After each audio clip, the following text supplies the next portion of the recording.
I want y'all to hear this because this is a rare moment when a black woman actually takes accountability. It's like once in 1,000 years, but here we go. Somebody else just unalived their mother. I hate this new generation. Y'all some of the weakest, simple-minded, selfish. But you know what? I blame us for giving y'all or trying to give y'all what we didn't have. All we wanted to do was make y'all fucking lives better than what we didn't have and the shit that we went through. And it's the motherfucking things we get from y'all. Y'all disrespectful, y'all lazy, y'all sorry, you don't want to go to work, you think everybody owe you motherfuckers something and we don't. Your parents don't owe you a goddamn thing.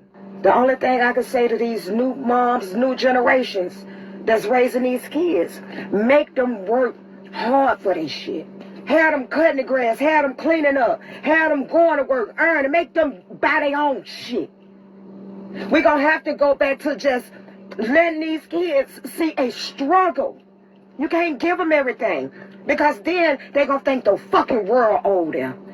And they can't handle going through shit like they cell phone off. Ooh, they be want to unalive themselves because they phone off. And they ain't even paying a motherfucking bill.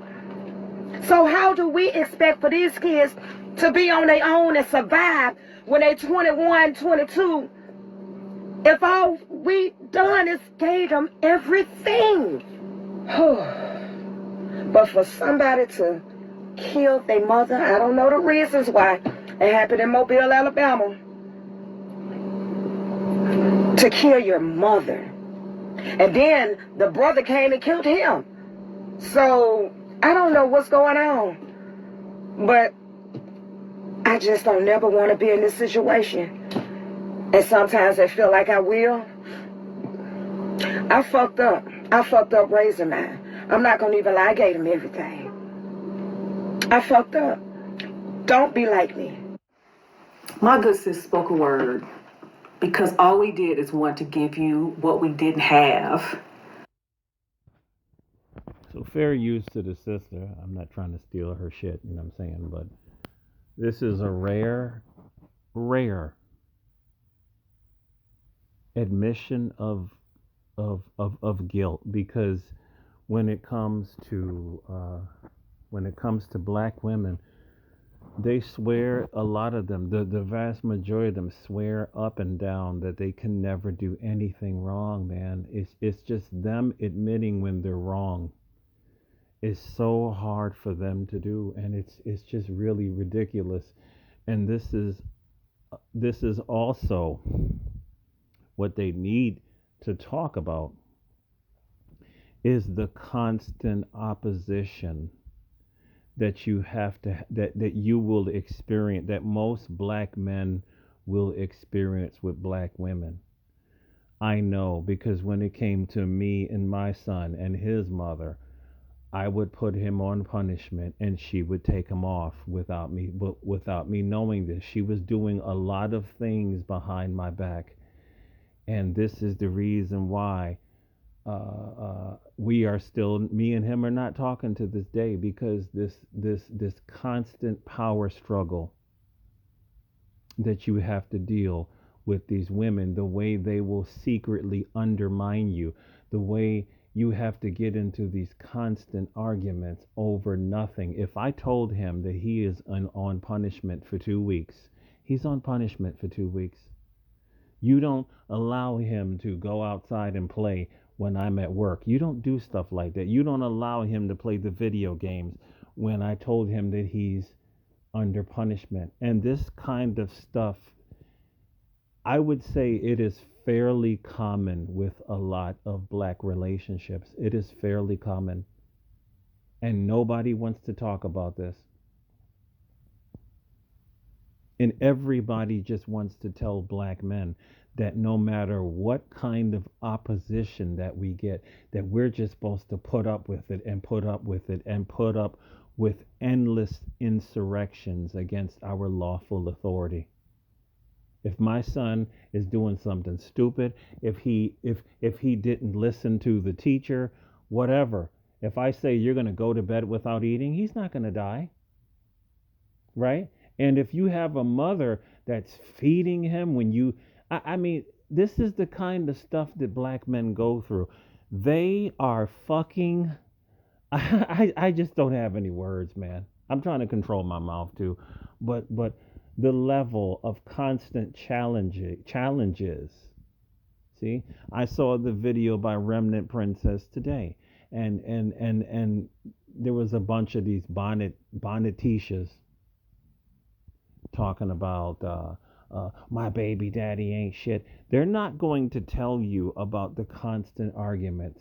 They're not going to tell you all of the nonsense that you have to deal with when you deal with a lot of these modern day black women. They are not good women. They are not marriageable women.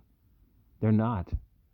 When that Ethiopian woman said that, that video was over 10 years ago, and it ignited a firestorm in America, and people were mad at her, but she was absolutely telling the truth.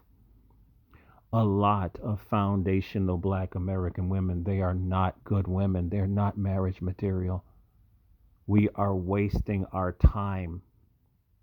I just saw a video today. I don't know whether it's real or not, but there was another video similar to this, and this black guy is confronting his black wife, talking about why did she take $8,000 out of their joint account, and she talked about how she gave it to her baby daddy because he needed it.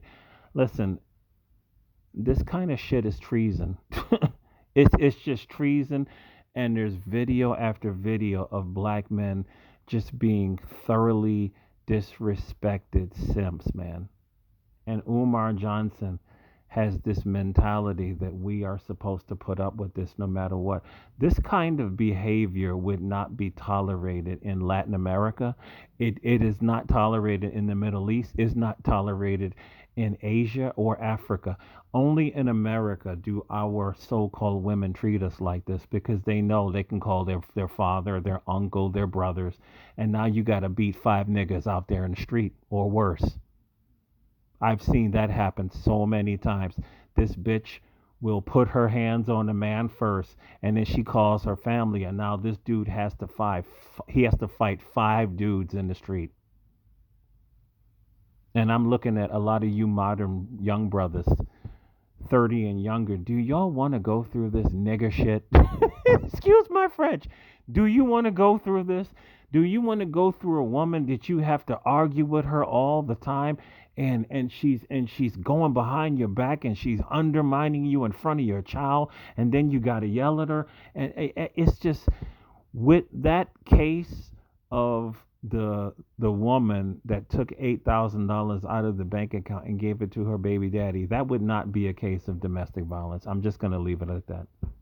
That would be fucking justifiable because in any other country, uh, it, it would be a hockey mask time video. Seriously. But this is what I keep saying. If you have any lick of sense, you cannot protect what you cannot control and what you cannot discipline. If you can't control it and if you can't discipline it, then you don't need it. You are setting yourself up for failure. You will get creamed in divorce court, family court, visitation, alimony, palimony. You dudes that keep marrying these birds, you have lost your fucking mind. Don't let Umar get you fucked up in America. I'm telling you, do not let Umar get you fucked up in America. It would be preferable if you would move to an African country where there's a strong religious patriarchy, and then you move over there and marry one of them because they ain't going to be pulling that bullshit over there. They know what time it is over there. Hell, they know what time it is in the Caribbean. Caribbean men don't tolerate women's bullshit. They don't. Only in America, where we have all these laws, there is no point to even be in a boyfriend girlfriend relationship in America because you can't. You cannot discipline her. You can't correct her. You can't do it because the cops are going to be called. You're going to lose your job. Don't get. But you know, America is Babylon the Great. It's the great devil of all nations. Why would you want to have a relationship here? It took me a long time in my life to figure this out. I don't give a shit if she's white, black, or whatever. You are still under the power of this demonic state, no matter who the fuck you are. She can cry and whine and he hit me. Your ass is going to jail. It don't matter who you with. So that's it. That's my rant for tonight, you know.